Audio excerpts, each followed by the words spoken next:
Boa noite, graça e paz do nosso Senhor Jesus Cristo. Pastor Rodrigo aqui com vocês. Nesta live, nós vamos estar tratando assuntos de suma importância principalmente para o meio pentecostal, para a teologia pentecostal, para a teologia reformada. Vocês vão entender um pouquinho mais do porquê que eu estou usando o termo de teologia reformada. Hoje nós vamos ter como convidado um dos maiores expositores da teologia arminiana, pastor João Flávio Martinez. Uma curiosidade sobre o pastor João Flávio, que ele foi o primeiro pastor a ser processado pelo islamismo, devido à sua ênfase e devido à sua apologia, à sua apologética. Pastor João Flávio, um homem de Deus, reconhecido no meio evangélico, no meio pentecostal, no meio tradicional, homem de Deus, homem culto na palavra do Senhor.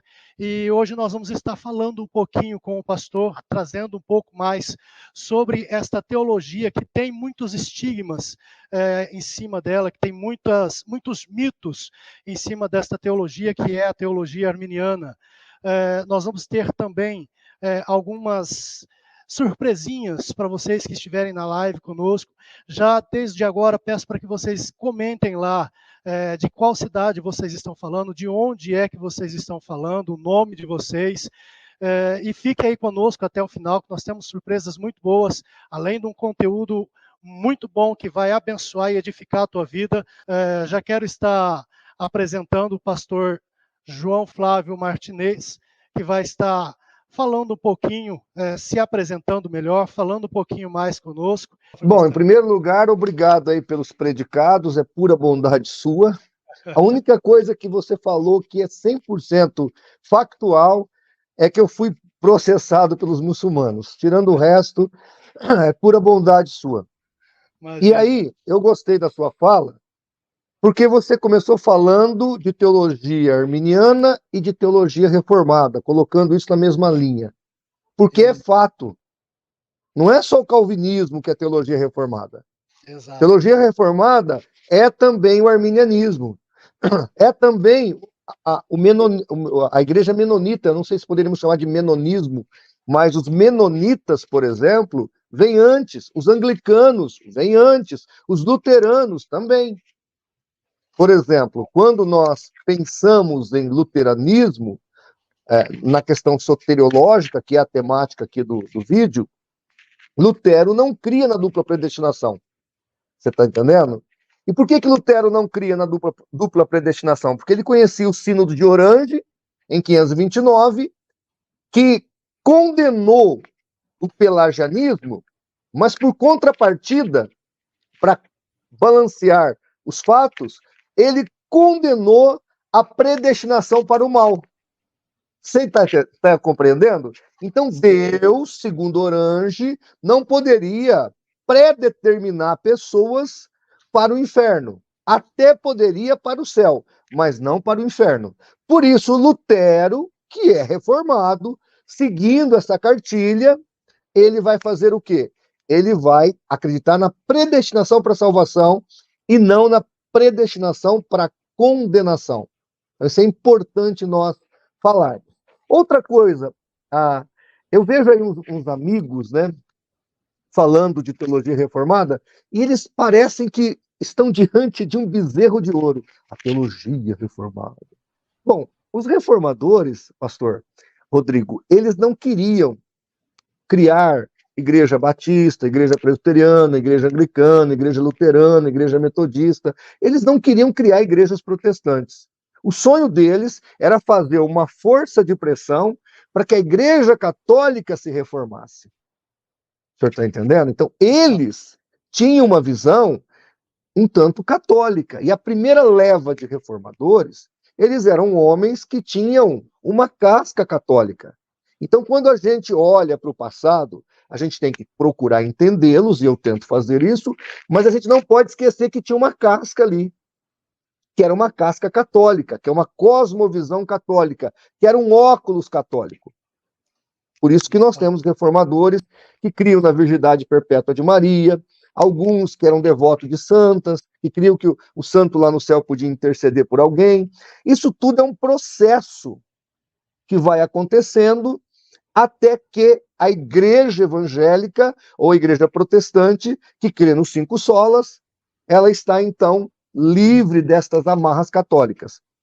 Embora nós temos, ainda hoje, resquício desse catolicismo em nosso meio. Ainda mais no Brasil, que é tão poderoso essa concepção católica. O Brasil é o maior país católico do mundo. Voltando, então, para os reformadores, você não pode tirar do bojo todo esse apanhado de cosmovisões. Então, o anglicanismo está aqui, o luteranismo, o menonismo, o arminianismo, o metodismo de Wesley. Você tem que entender que isso tudo é teologia reformada. Isso tudo faz parte do bojo da reforma. A arrogância, a petulância de achar, não, nós somos os reformados, isso aí é uma invenção, é uma alienação da cabeça de alguns e a jactância de outros, mas não é fato histórico. Então, parabéns pela sua colocação inicial. Realmente, teologia reformada é também teologia arminiana. E digo mais, teologia wesleyana também é teologia reformada. Também. Por quê? Porque, você tem uma ideia, pastor Rodrigo, a família de Wesley ajudou a confeccionar o catecismo de Westminster. O senhor está entendendo? Então, na verdade, a família dele era uma família de reformados raiz, muito próximo ali de Lutero, de Calvino, de Zwinglio, tá certo? De Jonathan Edwards e de tantos outros. Então a gente precisa colocar todos aí nesse barco, com suas virtudes e defeitos, porque a gente, pastor Rodrigo, não pode olhar para os nossos reformadores como fazem os católicos que olham para os seus papas, como fazem os líderes de seitas que olham para os seus fundadores. Então, por mais que você mostre evidências documentais de erro desses homens do passado, os líderes de seitas não querem admitir. Nós não temos problema com isso. Nós não idolatramos Lutero, nós não idolatramos Calvino, nós não idolatramos Armínio, nós não idolatramos Wesley. Nós aproveitamos o que eles têm de bom, sem idolatrá-los, e não temos problema de falar, ele errou, aqui é uma heresia que ele cometeu, sem problema. Isso eu estou falando na minha perspectiva, porque eu me considero um evangélico protestante. Né? Agora, alguns calvinistas aí, eles são calvinólatras. Pois é. João Calvino é uma imagem, né? Eu imagino que alguns devem ter até o altarzinho em casa, o Calvininho lá, as velhinhas, porque é uma idolatria. Eu estou sendo irônico, obviamente, mas é uma idolatria. E isso, para nós, protestantes, inclusive reformados, nós não podemos aceitar isso, porque nós somos fruto de uma quebra de vínculo com uma cosmovisão católica. Nós não podemos aceitar o catolicismo. Não podemos retroceder a ele, né? Exatamente, mas é fato. Aí aproveito aqui, ainda ontem nós tivemos ceia, o pastor Paulo Cristiano estava falando lá na nossa igreja sobre as cosmovisões da ceia. Então, a transubstanciação, a consubstanciação, a presença de Cristo na ceia e a ceia como memorial. Olha o processo para se tornar a ceia como nós temos hoje. Primeiro, transubstanciação, doutrina católica. Aí Lutero vai discordar dela. Aí Lutero vem, discorda e fala, não, o pão continua pão, o vinho continua vinho, mas Jesus, a presença real dele está no pão, está no suco. Então pronto, consubstanciação, já melhorou. Aí vem João Calvino e fala, não, nem a presença está no pão, nem o pão se torna carne, nem a presença está no suco, nem o suco se torna sangue, mas Jesus está presente, envolvendo esse pão, naquele momento da ceia, de um jeito todo especial. De novo, 3 visões, está melhorando, está percebendo? Mas ainda há muito misticismo na ceia, ainda muito misticismo. Aí, por incrível que pareça aqui, vem Zwinglio, o mais predestinacionista de todos. E Zwinglio vai dizer, não, Paulo deixou claro que é símbolo. Se o próprio Cristo está partindo o pão Como é que o pão é a carne dele? Ele ainda não tinha morrido na cruz. Então, veja, aí nós vamos ter, então, a ceia que nós temos hoje, a visão da ceia. Você está entendendo como é que funciona o processo? É um processo, até chegar na depuração mais teológica e mais bíblica possível.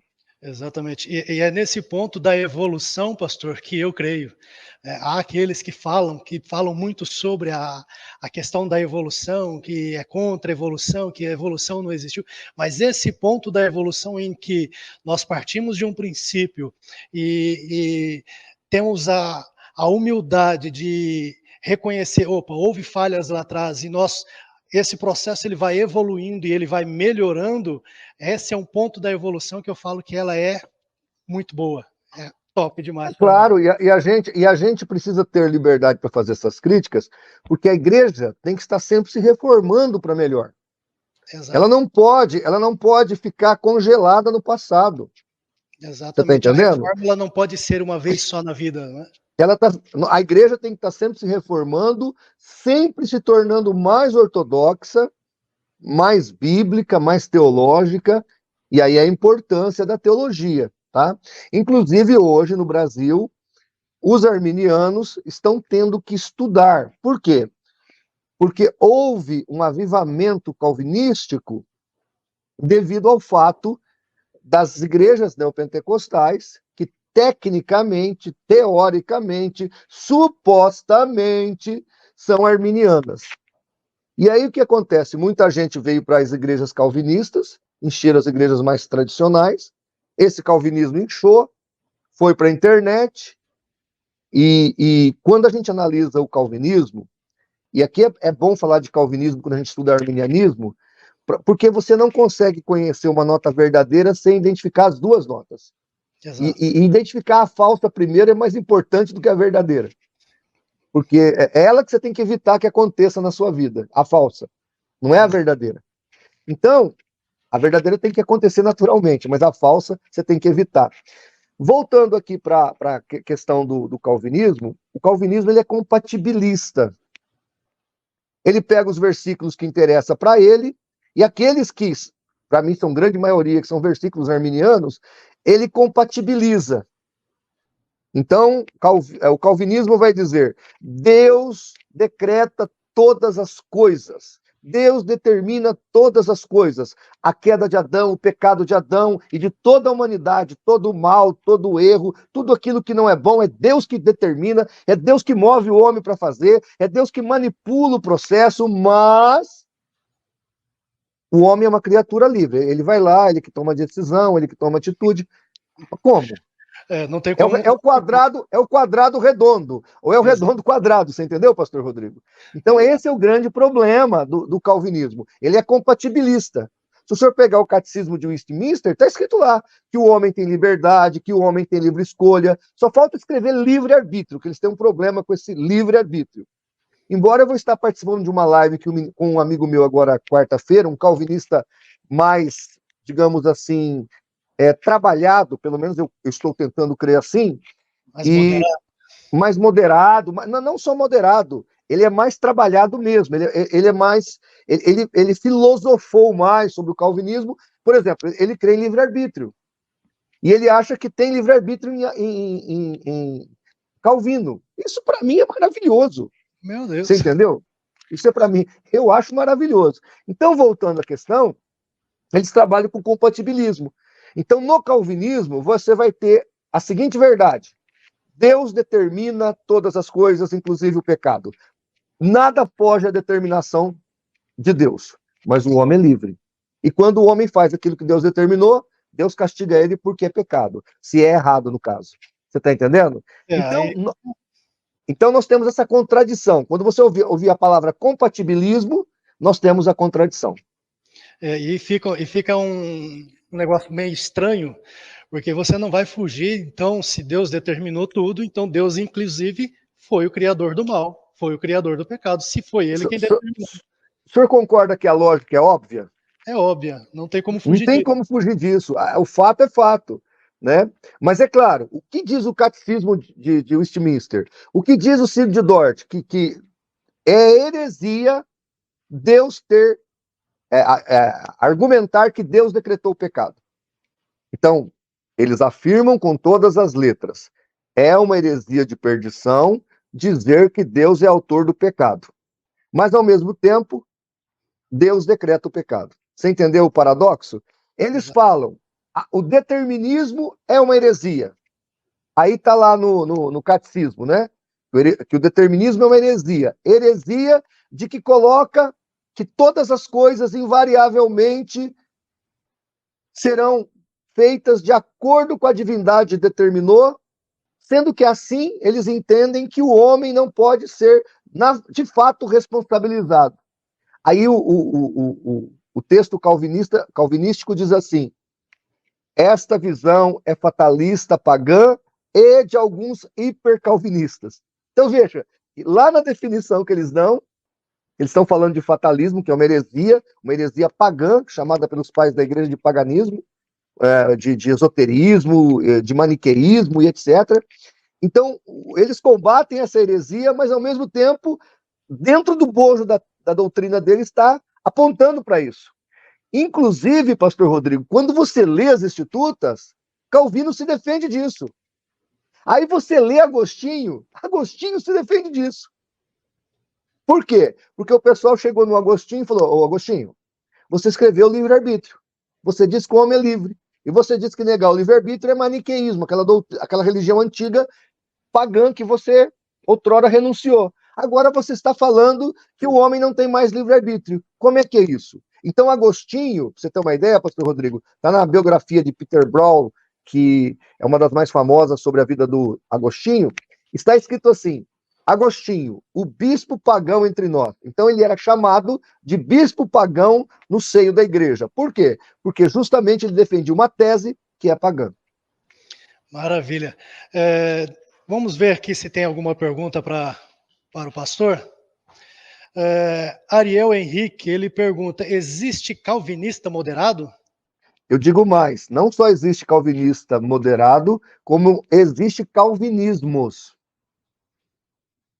Para mim, todos são heréticos. Eu não tenho problema, porque aqui, pastor, presta atenção no que eu vou dizer.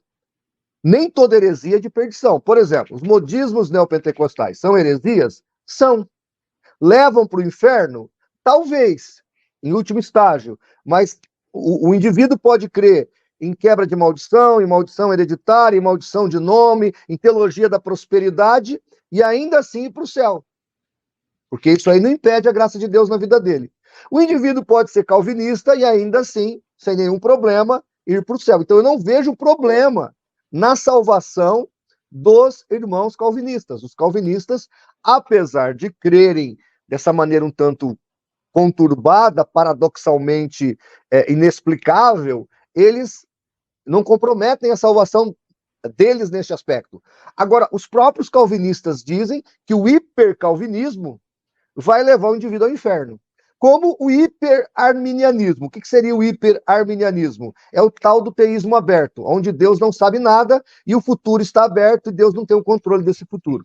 Você está entendendo como é que a coisa é complicada? É bem complicado. O calvinismo já é uma heresia. Se apertar mais, vira hipercalvinismo e vira de perdição. O arminianismo, ao meu ver, é a doutrina ortodoxa bíblica da soteriologia. Mas se você apertá-la demais, vira teísmo aberto. Você entendeu? Então, nós estamos pisando em casca de ovos aqui. Um pouquinho para lá ou um pouquinho para cá e você está na heresia. Agora, o calvinismo é uma heresia de perdição? Não. É uma heresia, mas não é de perdição. Tem calvinista moderado? Positivo.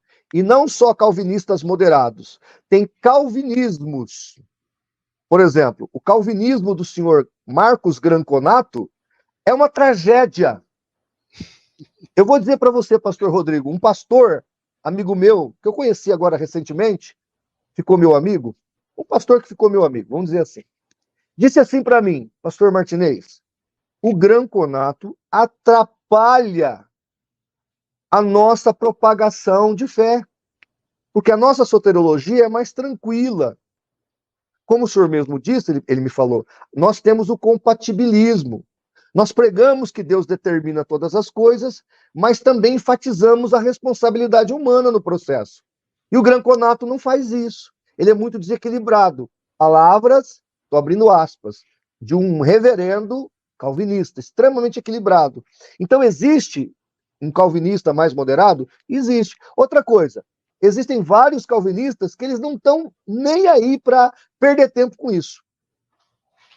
Tem calvinistas que chegam em você, você é arminiano, ele vai, beleza, irmão, vamos evangelizar, vamos falar de Jesus. Tem calvinistas que são assim. Agora, tem calvinistas que são idólatras, e muitos deles são atualmente idólatras.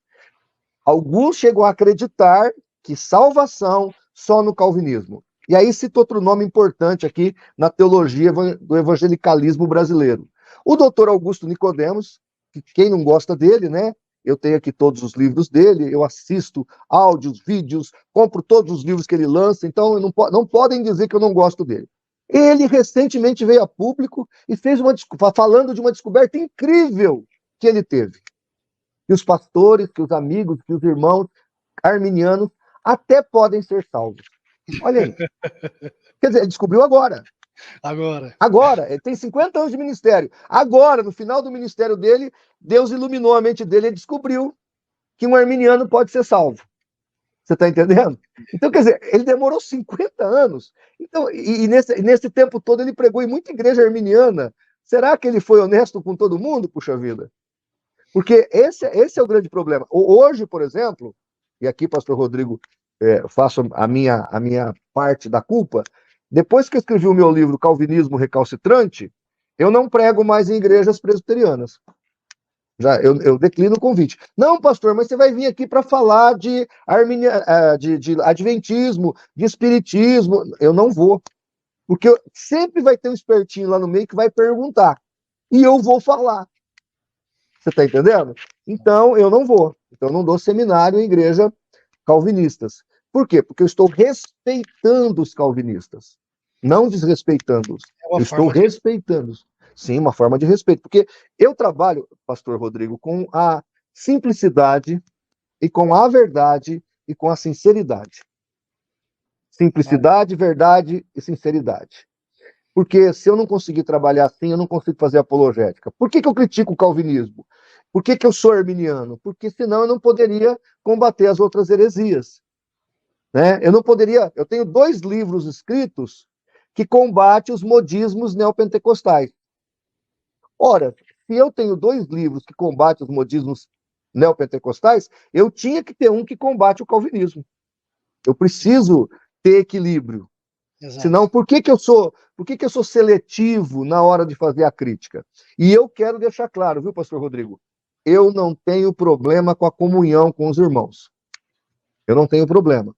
E digo mais, já que a pessoa que perguntou aí fez uma pergunta muito inteligente. Muitos dentro das igrejas calvinistas, eles não sabem o que é calvinismo. O senhor está entendendo? Como muitos irmãos dentro das nossas igrejas não sabem o que é arminianismo. De fato. Daí a importância do que estamos fazendo aqui hoje. Vocês vão promover um curso justamente para explicar o que é arminianismo. Maravilha. Nós temos mais uma pergunta, mas antes de passar essa pergunta para o pastor, quero pedir para o pessoal que está na live já dar o seu joinha, curtir aí, deixar seu comentário. Segue a gente, se você ainda não é inscrito, se inscreve. Vamos fortalecer esse canal, fortalecer esse trabalho. Vamos lá para mais uma pergunta. Pergunta da nossa irmã Jennifer Cris, é isso? De que maneira a teologia arminiana influencia as práticas eclesiásticas e a vida cristã cotidiana? Nossa, que maravilha de pergunta, hein, Jennifer? Puxa vida. Simples, querida. A questão da missiologia, da evangelização. Eu tinha aqui um tratado da editora Fiel, que é uma editora extremamente calvinista, eles falando que a ideia de que está tudo determinado no calvinismo faz com que haja uma frouxidão, digamos assim, falta de empenho na evangelização. A teologia arminiana, ela traz um fervor evangelístico. Por quê? Porque Deus quer contar conosco no processo, de verdade. Outra coisa, no arminianismo a expiação é ilimitada. Eu posso pregar porque todos podem se converter. No calvinismo, não. Só os eleitos podem se converter. Está entendendo? Então, de alguma maneira, na cabeça do calvinista, ele sabe que ele só vai pregar para quem vai ouvir, porque está determinado. Então, se ele está desanimado para pregar hoje, não tem problema, porque ele vai encontrar amanhã esse eleito, ou algum outro vai encontrar o eleito, porque não faz tanta diferença ele no processo. Já no arminianismo, não. Nós fazemos mais no processo. Nós estamos parte do plano de Deus no processo. Nós somos importantes no processo. Não que Deus não possa usar quantos ele quiser. Se você fizer corpo mole, ele vai usar outro. Mas voltando à questão, então, o arminianismo, ele é mais missiológico, ele é mais dinâmico, ele é mais avivado, e ele traz para a vida da igreja uma esperança maior, um Deus de amor, uma cosmovisão piedosa. Porque, veja, se você tem um Deus que te orienta a perdoar, a amar todos igualmente, indiscriminadamente, sem fazer acepção de pessoas. E olha que interessante, né, pastor Rodrigo? Você começa lendo Romanos, nós estamos estudando Romanos na nossa igreja. Culto de oração, quarta-feira, Romanos. Olha só. Aí, no capítulo 2, se não me falha a minha velha memória, versículo 11, Paulo fala que nós não devemos fazer acepção de pessoas, porque Deus não faz acepção de pessoas. Aí Paulo chega no capítulo 9 e fala, pois é, Deus escolheu um pequeno grupo para ir para o céu e determinou o resto para ir para o inferno, porque Deus faz acepção de pessoas. Ele fica contraditório. No capítulo 2, Paulo fala, Deus não faz acepção de pessoas. Isso eu estou falando segundo o calvinismo. Aí Paulo chega no capítulo 9 e fala, olha, eu falei no capítulo 2 que Deus não faz acepção de pessoas. Eu estava errado, ali foi um lapso arminiano que me deu aqui na cabeça, mas na verdade Deus faz sim, ele só vai levar um pouquinho de gente para o céu e acabou, hein? E é porque ele quer, e não é para discutir com ele. Não é para discutir, porque ele determina, a bola é dele, o play é dele, o campo é dele, que ele joga quanto ele quiser, se não quiser mais, ele pega a bola e vai embora, e pronto. Como se Deus fosse um molequinho, sabe o Kiko? O Kiko do Chaves? Sim. O Kiko é o dono da bola, o Kiko é o dono do brinquedo, então o Kiko, né? Então a bola é dele. Se você apertar o Kiko, ele pega a bola, entra para dentro e não brinca mais. Então, parece-me que essa visão de Deus é um tanto quiquense, que tem a bola e que se não fizer do jeito dele. Só que lá no livro de Isaías, pastor Rodrigo, como é que Deus fala? Traz a tua causa comigo, vem contender comigo, vem discutir comigo. Eu vou explicar para você por que eu estou fazendo assim, não estou fazendo assado. Vamos discutir. Lá no livro de Isaías, Deus fala para os servos dele, você tem alguma dúvida? Você não está concordando com o que eu estou fazendo? Traga-me as tuas razões. Olha como o Deus da Bíblia é diferente. O Deus da Bíblia, ele poderia, como está em Romanos 9, a bola é minha, o play é meu, o campo é meu, tudo aqui é meu, eu faço o que eu quero, eu sou Deus, mas eu não faço assim. Você entendeu? Deus poderia, como Paulo fala, poderia, mas ele não faz assim. E aí, quando você pega Romanos 9, olha que maravilhoso. Romanos 9 é a criptonita dos calvinistas. Quando você pega Romanos 9, Paulo, ele fala algo muito interessante. Ele compara a gente, o ser humano, como um vaso, que tem os vasos de honra e os vasos da ira. Mas sabe onde que Paulo está pegando essa ideia de vaso? Lá em Jeremias 18. Quando você vai para o texto de Jeremias fala assim, Deus falando, né? Quando eu falar que vou fazer o bem para aquela pessoa que é o vaso que o oleiro estava mexendo. Quando eu falar que vou fazer o bem para uma nação ou para um povo, e aquele povo fizer o mal, eu me arrependerei. Antropopatismo, é uma linguagem humana. Deus aqui está usando uma linguagem humana para conversar com a gente. Ele fala assim, eu me arrependerei e castigarei esse povo. Mas se eu disser para um povo, que é o vaso, o texto aí é de vaso. Aí no caso, um é vaso de ira e vira vaso de honra. O outro é vaso de honra e vira vaso de ira. Aí Deus fala, eu disse que ia castigar um povo, mas se esse povo se arrepender e mudar, eu também mudarei e não o castigarei. Você entendeu o contexto de Romanos 9? É Jeremias, é o vaso lá. Então, na verdade, quando você analisa Romanos capítulo 9 é espetacular. Mas está escrito, amei a Jacó e aborreci, odiei Esaú. E está na Instituta, que ali está se referindo ao Jacó e o Esaú, que está lá em Gênesis. Quando você pega a ideia de Paulo, ele está citando Malaquias capítulo 1. Ali, Jacó é Israel e Esaú é Edom. Olha que espetacular. Está falando de duas nações. E o texto é anacrônico, porque já tinha acontecido. Deus não castiga ninguém por antecipação. Deus não pensa antes da eternidade, vou castigar o João Flávio. Antes dele pensar em fazer coisa errada, eu já estou planejando o castigo dele. Lá em Jeremias, fala assim, acho que é 19:5. Nunca me passou pela cabeça jogar um filho meu no fogo. Então Deus, ele não pensa o mal da gente. Aliás, a Bíblia diz, pensamento de bênçãos eu tenho sobre você e não pensamentos de mal. Olha que espetáculo. Voltando para Romanos 9, pastor Rodrigo. Aí, como é que eu sei que ali está falando de duas nações e não de duas pessoas, dos dois indivíduos? Porque ali no texto Paulo fala que Esaú servirá a Jacó.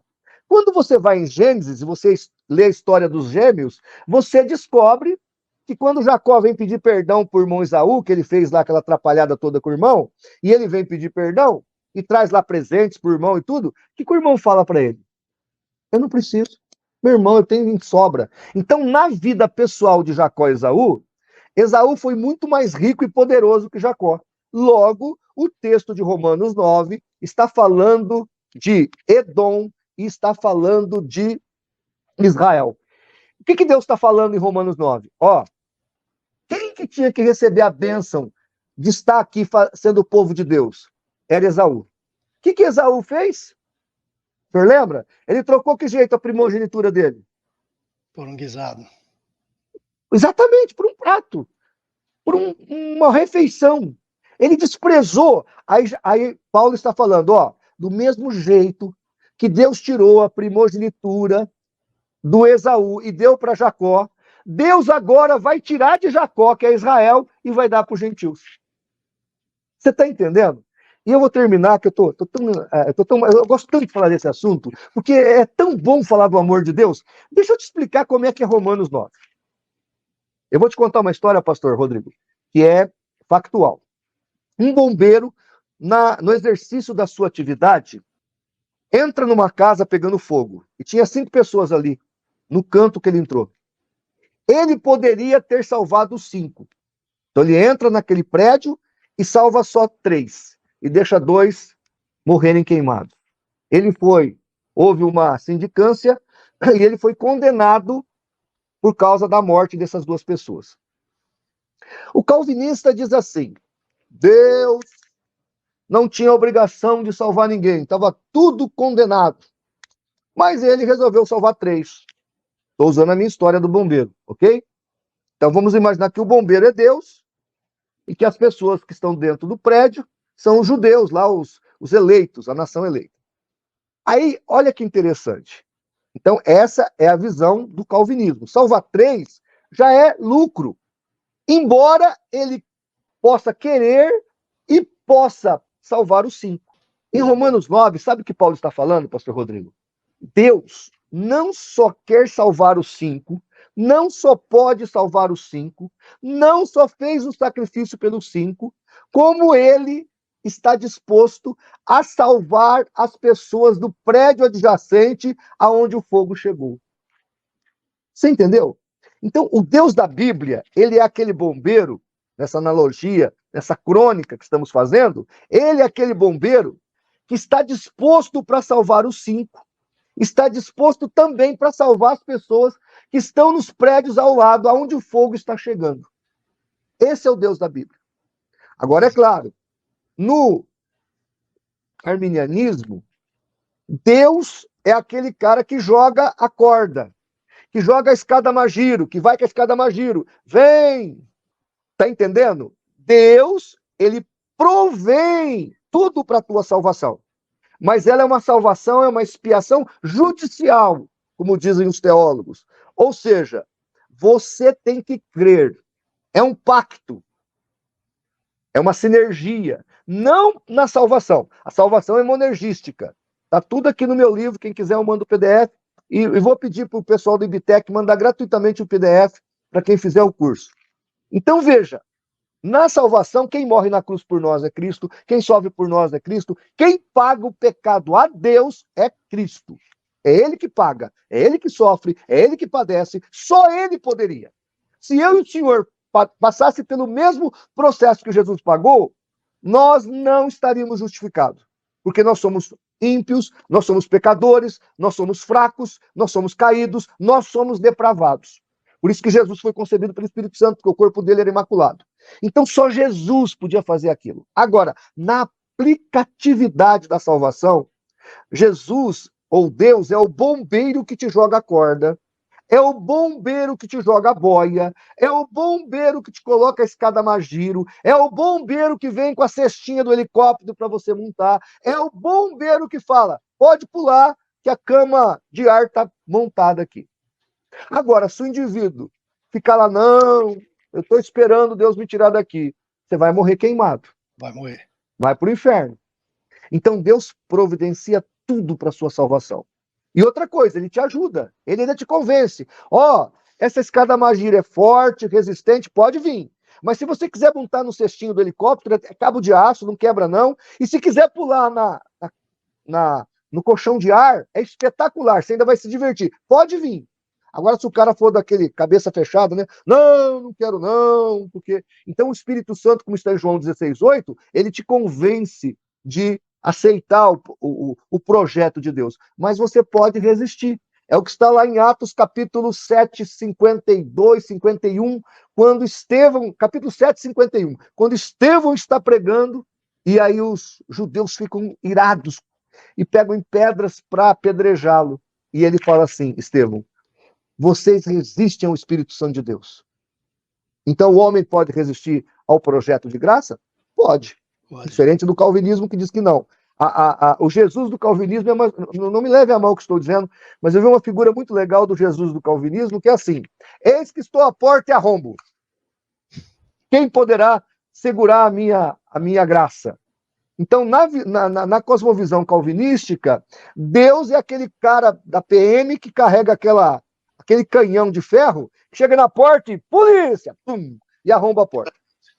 Então, a salvação calvinística é uma salvação arrombosa. A salvação bíblica, eis que estou à porta e bato. Se alguém ouvir a minha voz, eu entrarei, cearei com ele e ele comigo. Olha aí o sinergismo. Eu com ele e ele comigo. Eu com ele e ele comigo. Maravilha, pastor. Que aula Desculpa de ter falado demais. Imagina. Nós temos mais algumas perguntas, mas antes de fazer a pergunta, lembrar mais uma vez o pessoal, deixa seu like, siga lá nas nossas redes sociais, o IBTEC, acompanhe, sempre temos conteúdos abençoados para vocês lá. Vamos lá para mais uma pergunta? A Thaís Matos, ela pergunta, como a teologia arminiana trabalha a questão do determinismo? Tem uma pergunta que eu vi aqui depois, quem escolhe quem? Não esquece de separar essa pergunta, viu, pastor? Como a teologia arminiana trabalha a questão do determinismo? Veja, o decreto...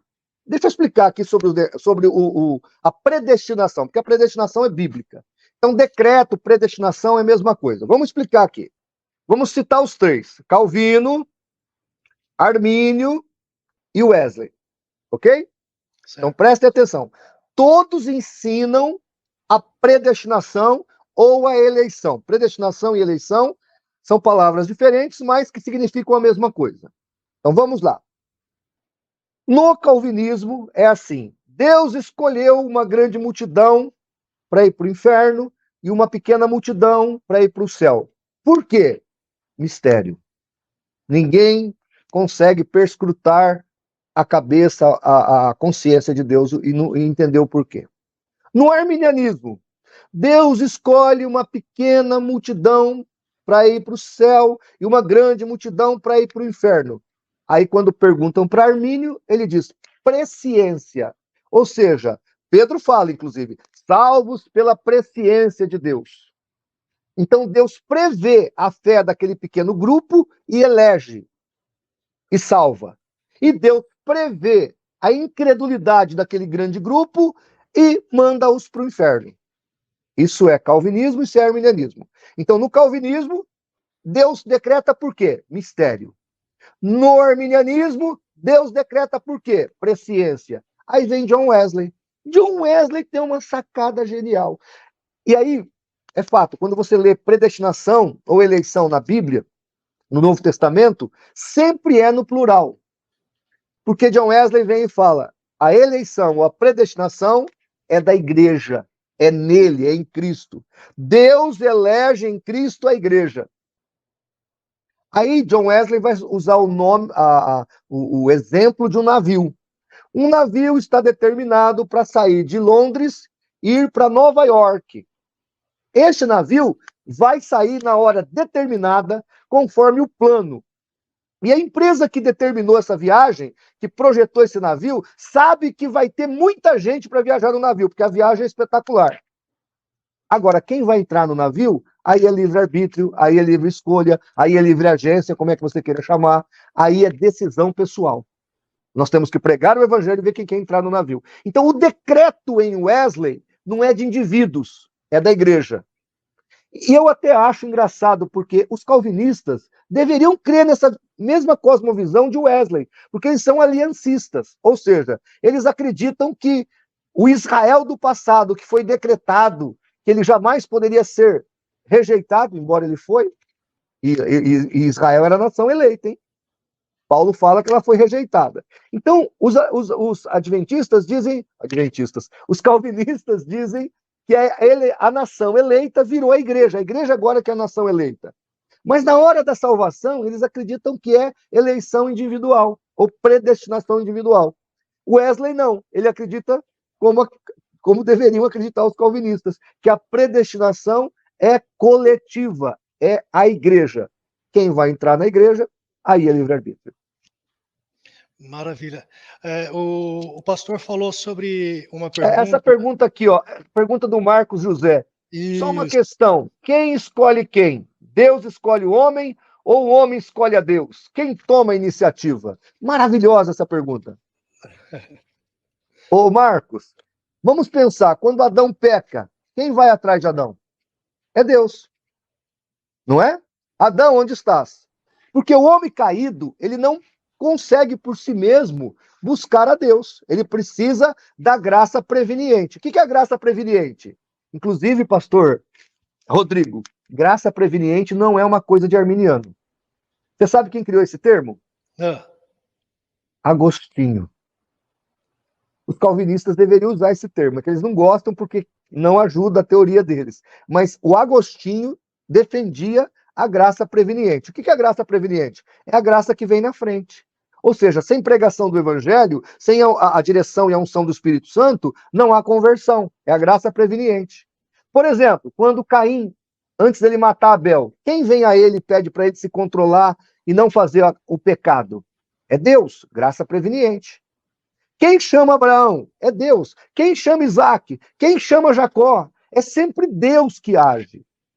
O agir é de Deus. Agora, o interagir é nosso. Isso os calvinistas, nossa, eles babam de ódio quando ouvem essa expressão, o interagir. Mas é nosso. Inclusive, se você pegar 2 Coríntios 6:1, lá está escrito a palavra sinergeu no grego. Porque ele fala, vou até pegar aqui para ler para os irmãos, eu acho importante ler o texto neste aspecto, e eu não quero tirar o texto da sua lógica teológica de Paulo. Diz assim, e nós, olha o que a palavra de Deus está dizendo, e nós, na qualidade de cooperadores com ele, no caso Cristo, também vos exortamos a que não recebais a graça de Deus em vão. E o versículo 2 vai dizer, porque ele diz, eu te ouvi no tempo da oportunidade e te socorri no dia da salvação. Ou seja, está falando de salvação. Então, na aplicatividade da redenção e da salvação, nós somos o que de Deus? Cooperadores. Aí, de novo, pastor Rodrigo, cita o Santo Agostinho. Santo Agostinho vai dizer assim, Deus não trabalha e não age em pedras, mas em criaturas livres. Deus, vou repetir, Deus não trabalha em pedras, mas em criaturas livres. Então, sinergeu, na qualidade de sinergeu, de sinergistas, Deus age, eu reajo. Deus bate, eu tenho que levantar para abrir a porta. O calvinismo não aceita isso, mas isso é doutrina arminiana porque é bíblica.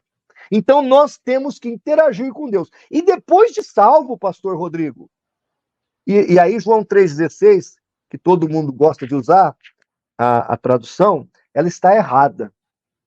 O Dr. Carlos Vailate corrige ela muito bem.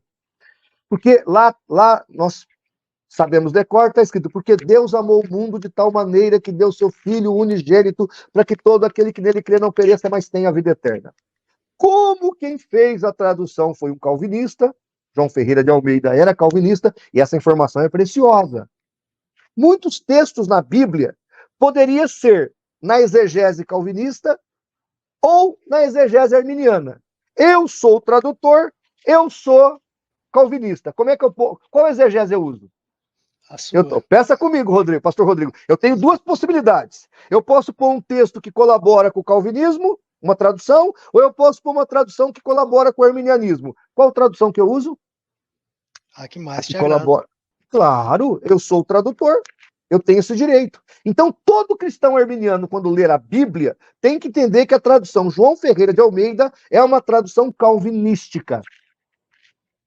Sempre entender isso. Então, o que está escrito em João 3,16? Porque Deus amou o mundo, que deu o seu Filho unigênito, para que todo aquele que nele continuar crendo seja salvo. É uma ação contínua. Então, o crer tem que ser contínuo. Por isso que Paulo fala, somos cooperadores de Deus. Lá em Filipenses, Paulo fala assim, que o agir e o efetuar é de Deus. Mas somos nós que temos que desenvolver a graça. Peraí, o agir e efetuar não é de Deus? É. Mas eu tenho que efetuar e desenvolver a minha graça. O agir e o efetuar é de Deus. Mas eu, João Flávio, preciso agilizar, trabalhar a minha graça. 2 Pedro 3,18, que fala lá, antes crescei na graça e no conhecimento. Não é, a graça não é irresistível? Se a graça fosse irresistível, eu que tinha que crescer na graça, é só ficar de boa. Deixa Cristo me levar, Cristo leva eu. É a música do Zeca Pagodinho gospel. Tá certo?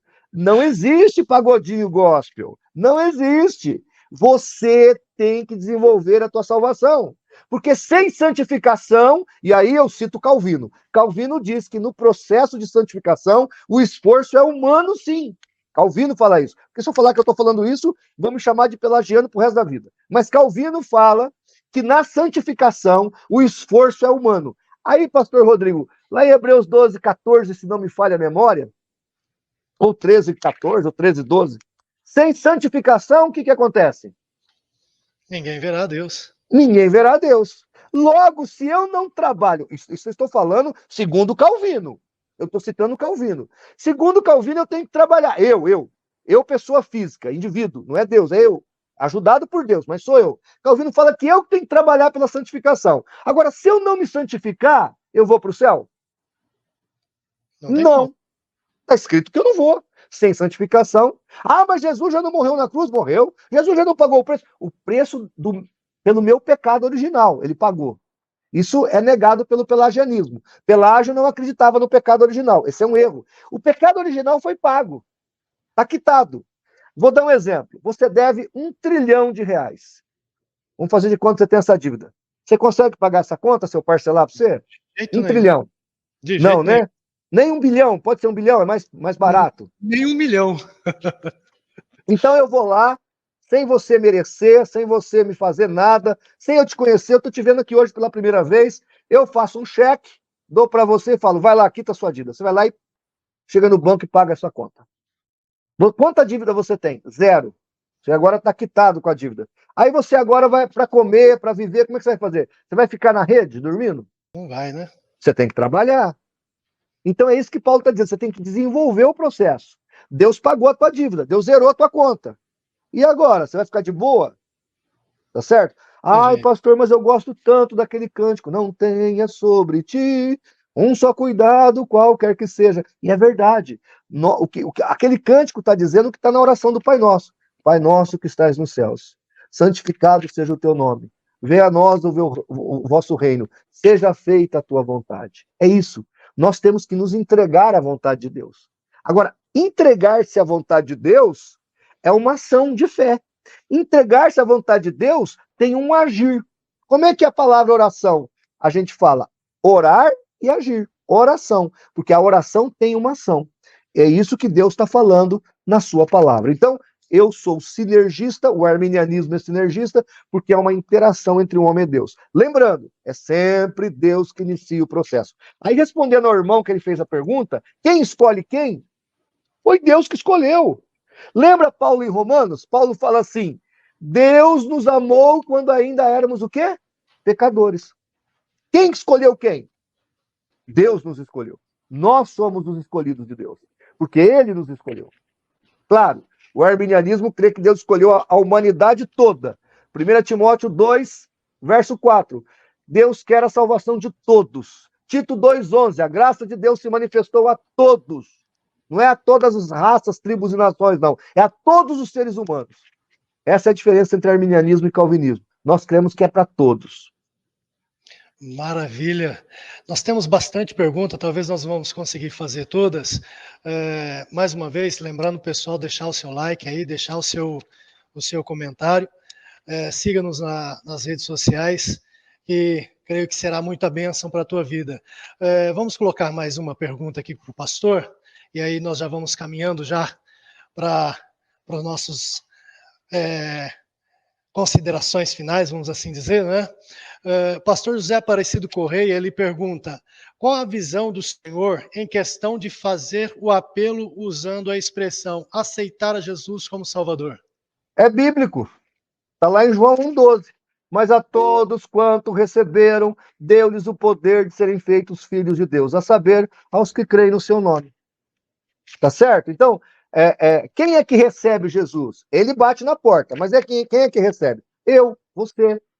Então, é bíblico fazer apelo? Opa, faça apelo. Wesley fazia, Billy Graham fazia, e tem muitos calvinistas aí que fazem apelo, viu? Isso aí eu não posso acusar os calvinistas, não. Tem que fazer apelo, tá certo? Fazer oração de confissão, eu aceito Jesus como meu Salvador, escreva meu nome no livro da vida, isso é importante. A Bíblia diz assim, lá em Mateus 10, aquele que me confessar diante dos homens, eu confessarei diante do meu Pai que está nos céus. Então tem que fazer apelo, sem nenhum problema.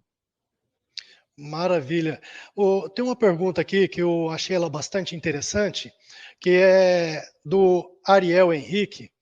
Ele pergunta assim, o arminianismo crê na depravação total, como podemos ser a imagem e semelhança de Deus?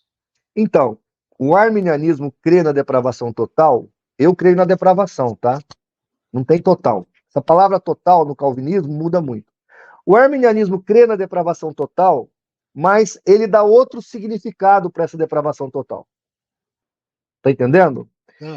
Quer ver? Vou citar aqui o Jacó Armínio. Então ele fala assim: o livre-arbítrio é incapaz ou de aperfeiçoar qualquer bem verdadeiro, sem a graça. Por quê? Porque o homem está morto. Então, no arminianismo, ele entende que a depravação é tanta que Deus tem que vir com a graça preveniente, como se Deus fizesse uma pré-ressurreição, ou desse uma introdução na ressurreição ali, né? Da ressurreição do indivíduo, tá? Na regeneração. Deus inicia o processo ali, dá o início ali, o start, e ele então, por um instante, pode responder sim ou não, que é a graça preveniente. Então, o arminianismo crê como o calvinismo na questão da depravação total, quase que identicamente.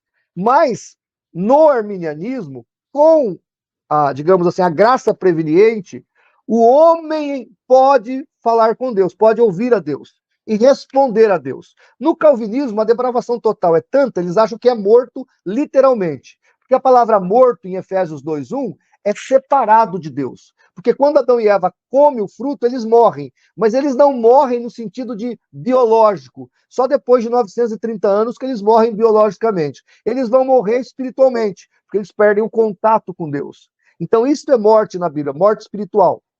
Voltando à questão, Essa é a visão calvinística. Então você tem que ser regenerado primeiro, para depois ser salvo. Logo, se você foi regenerado, você não vai recusar, porque aí a graça é irresistível. Não é assim no arminianismo, muito menos no wesleyanismo.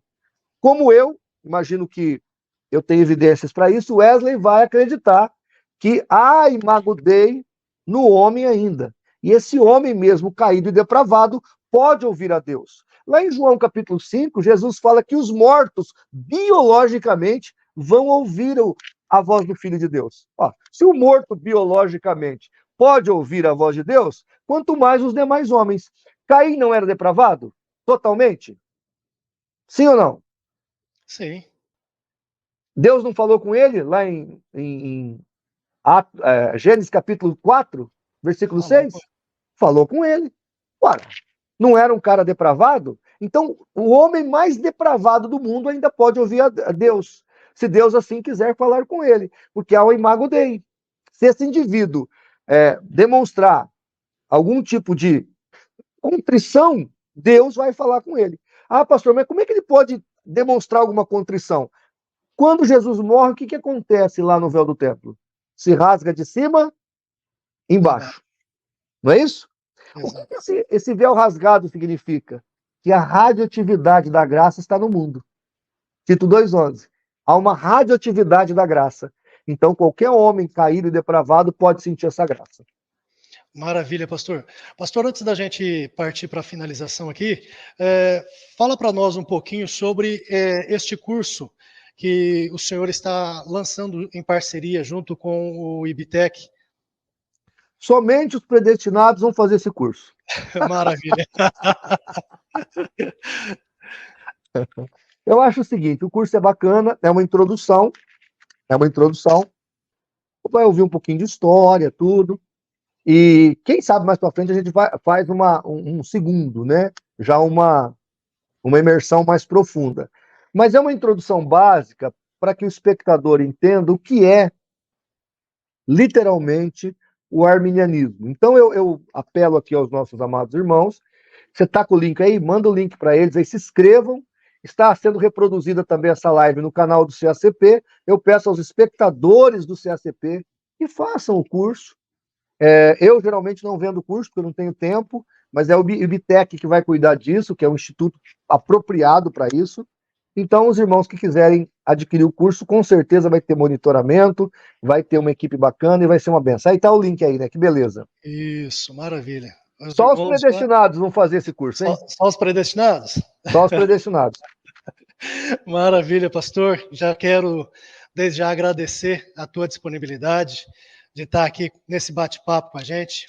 Será que eu falei muito rápido? Porque eu estou com tanta informação para passar para o espectador, e aí eu estou tentando, de uma maneira, digamos assim, melhor jeito possível passar, e eu começo, minha mulher fala que eu ligo uma matraca, né?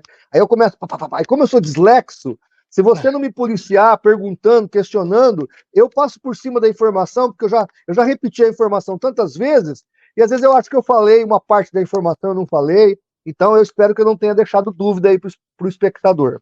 Não, ficou muito claro. Para mim, acredito que foi muito claro, e olhando aqui os comentários, também o pessoal tem comentado que foi muito claro, sim, Qual que é a sua igreja? A Palavra de Cristo para o Brasil, a mesma do Bispo Márcio. Então vocês são arminianos. Somos arminianos. E, pastor, mais uma vez, muito obrigado. Deus abençoe o senhor. Está disponibilizando o seu tempo para estar aqui com a gente. Creio que Deus tem aberto portas excepcionais para o senhor e para o IBTEC através dessa parceria. E como o senhor disse, é um primeiro passo e acredito que logo, logo vamos ter aí uma parceria para a gente fazer algo mais conciso, mais, como eu costumo dizer... Mais profundo. Mais profundo, ali o tutano mesmo, né? Participar lá do mais profundo desse trabalho que é tão especial e importante. Como o senhor disse lá no começo, os arminianos, eles, de alguma forma, despertaram um pouquinho mais para poder estudar, para aprender um pouquinho mais. Quero fechar essa live, pastor, dizendo o seguinte: não tenham ódio e raiva dos calvinistas. Verdade. Muito obrigado, pastor. Deus abençoe e Se Deus quiser, logo, logo mais, estamos aí com um trabalho mais conciso, mais forte. E quem quiser saber o resto das perguntas aí, é só fazer o curso. Exatamente. Vai lá no curso, faz, se inscreva e vamos para cima. Deus abençoe, meu pastor. Muito Um obrigado. abraço, querido. Deus te abençoe. Obrigado pela gentileza aí. Nós que agradecemos.